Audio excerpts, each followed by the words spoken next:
नमस्कार दोस्तों। भारत अपने सबसे दक्षिणी द्वीप पर एक बेहद महत्वाकांक्षी परियोजना पर काम कर रहा है, जहां भारत हांगकांग और सिंगापुर जैसा एक वैश्विक शहर विकसित करने की दिशा में आगे बढ़ रहा है।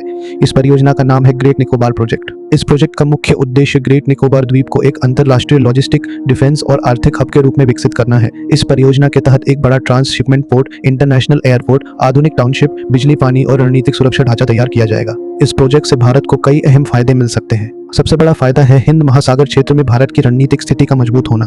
स्ट्रेट ऑफ मलाक्का के पास मौजूदगी से वैश्विक समुद्री व्यापार पर भारत की पकड़ और प्रभाव बढ़ेगा। रोजगार की बात करें तो अनुमान है कि इस परियोजना से सीधे और अप्रत्यक्ष रूप से लगभग 1 लाख से अधिक रोजगार के अवसर पैदा हो सकते हैं। इस शहर की योजना इस तरह बनाई जा रही है कि आने वाले वर्षों में यहाँ लगभग 8 से 10 लाख लोगों की आवास, स्वास्थ्य, शिक्षा और रोजगार की व्यवस्था की जा सके। इसके साथ ही निवेश और आर्थिक विकास को भी तेजी से बढ़ावा मिलेगा।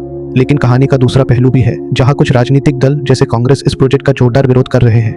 विरोध की वजह पर्यावरण को होने वाला नुकसान, आदिवासी समुदायों पर प्रभाव और पारिस्थितिकी संतुलन से जुड़ी गंभीर चिंताएं बताई जा रही है। आने वाले कुछ दिनों में हम भारत सरकार की इस महत्वाकांक्षी योजना के बारे में विस्तार से चर्चा करेंगे, जिसमें हम कवर करेंगे ग्रेट निकोबार प्रोजेक्ट क्या है, भारत सरकार को यह शहर विकसित करने की जरूरत क्यों पड़ी, इस प्रोजेक्ट से भारत के विकास में कैसे तेजी आएगी, मलक्का स्ट्रेट ऑफ मलाक्का पर रणनीतिक नियंत्रण का महत्व, इस परियोजना से रोजगार और आर्थिक विकास में कितना बूस्ट मिलेगा, हांगकांग और सिंगापुर जैसे ग्लोबल सिटी मॉडल की दिशा, इंडो पैसिफिक क्षेत्र में भारत की मजबूत होती मौजूदगी, समुद्री निगरानी और नेवल ऑपरेशन में बढ़त, चीन की स्ट्रिंग ऑफ पर्ल्स रणनीति का जवाब, भारत का लॉन्ग टर्म इकोनॉमिक विजन और इस प्रोजेक्ट से जुड़े रेगुलर अपडेट्स।